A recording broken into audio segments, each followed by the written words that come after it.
Hello everyone, my name is Laura Onisk and I am here to present our learning project contract on behalf of my fellow teammates, Chad Springer, Christine Jackson, Shelby Day, Thomas Hatfield. So together collectively as a group, we decided to create a hiring manager test guide, which is focused with the Frisco Police Department. So one of our fellow teammates actually happens to be a police officer in Frisco, Texas, and that city is one of the fastest growing cities. And with that scenario, what is happening is that the demands of the public are starting to get increased, and the department is understaffed. So, pretty much at this point in time, they're utilizing overtime, mandatory overtime practices, and the police department is an at will employer and is non unionized. So, we decided to try to assist the local hiring department managers in this department, as well as others, to try to alleviate some of the pressures in trying to find new qualified candidates to fit these gaps. So we pretty much decided to do additional research between other local police departments and ones across the state to see what we could do to help assist these local guest guides.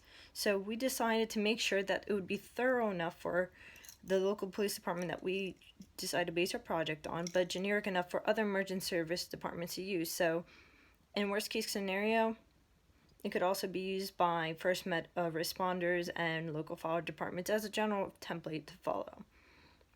So in this guide, we decided to go over in detail, you'll see in attachment, the sections about the roles and responsibilities of the local hiring managers, the job postings, pre-screening interviews, and selection process. We also decided to create a legal and requirements overview, which would help the hiring manager with the do's and don'ts of the process. So pretty much the whole process is a multi-step procedure. You're going to be evaluated following your application that's set forth. Either you're going to be highly recommended and you're not. And from that point forward, you'll go for a final review with the chief of police. Now, at that time, dependent on how well you do, the chief of police may offer you conditional employment. Thereafter, you'll have to follow up with a polygraph test on a passing basis, obviously. And then you'll have to follow up with physical fitness tests and general fitness tests. So, obviously, who are the key players within the process? You'll have a department recruiter, a test administrator, a background investigator will pretty much go through all your criminal record checks. They'll interview your family members, try to see everything that they can to find out about you. And one of the harder sections is the oral review board. So pretty much in this board, it's pretty much a panel where you'll be asked multiple questions and scenarios, and you'll be challenged to see how you react with adversity. You'll also speak to chief of police. As we previously mentioned, you'll have to follow up with a polygraph examiner, also a psychologist to create and address the mental health evaluation, and you'll also be met with the physical assessment test administrator. So there are multiple players involved in this process. Now, what we found was interesting that Frisco department, as well as Philadelphia department, other departments are really extensively involved with social media. So one of the main points is that with the challenges that are unique to police departments today, they actually have to try to get more qualified pools of candidates. So they're actually using Twitter and Instagram and Facebook to create their own websites. Now, obviously, the number one route is going to be the police department's own website. So in this case, Frisco would utilize friscotexas.gov. But the police department also posts vacancies on policeone.com and governmentjobs.com, and it's just recommended to check up there often since updates are made there on a regular basis. With the pre-screening process, there's going to be a preliminary interview form which consists of over 187 questions, and then you're going to have a written test that you're going to have to follow up with. The interviews pretty much are recommended to start off with a formal introduction, and then it's just to try to get rid of the stress, and then you'll be asked more pertinent questions to see what your competencies are in various areas, and this will usually encompass behaviorally anchored questions as well. you'll be ranked on a sliding scale, which isn't uncommon. Following that, you'll be up for the selection. Pretty much the chief makes the final decision, but his assistants, which will be part of the oral review board, will review the initial applicants, and they'll create a larger pool for him to select the final ones for. So in regards to legal requirements, we just decided to go forward with a ask this, not that format.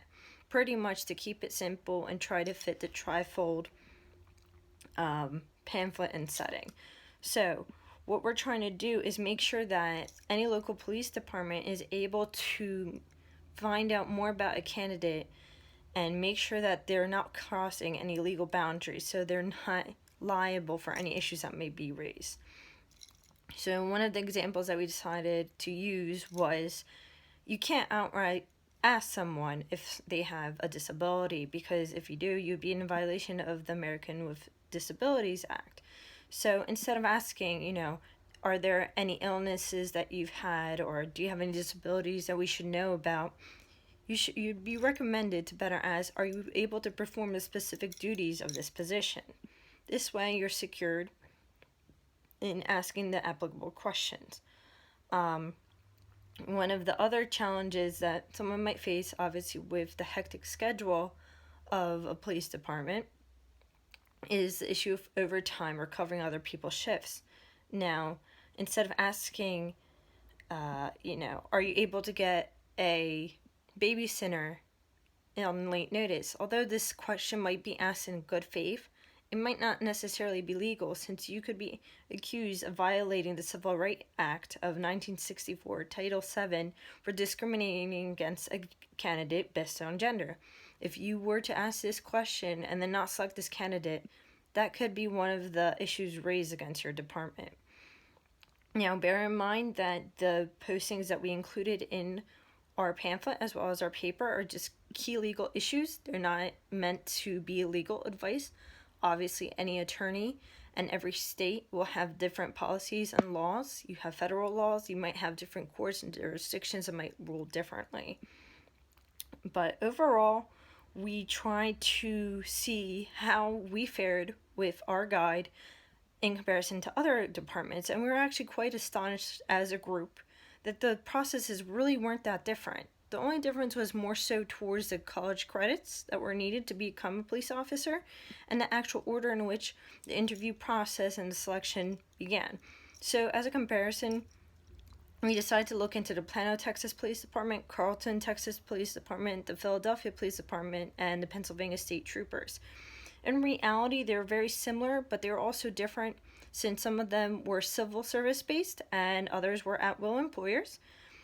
It was interesting to note how extensively involved some police departments were with their guides.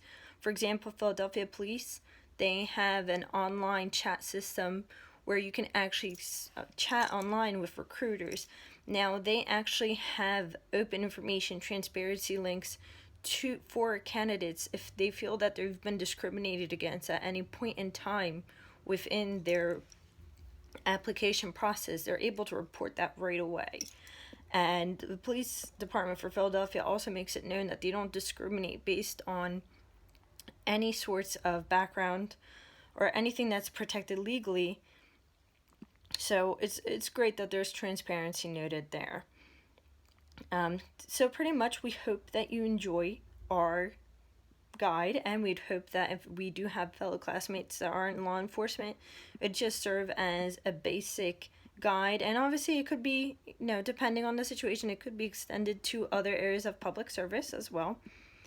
And collectively as a group, what we carried away was we were varied in backgrounds, and one of the main things was some of the people didn't quite realize how involved police work is, the background that you need, and the college variances. Obviously, with state police, sometimes you might have to have a more extensive background, and other departments a little bit less. You might get veterans preference, or you might not. So, altogether, in conclusion, I appreciate your listening to my presentation, and We look forward to your comments and following up with our review. Thank you.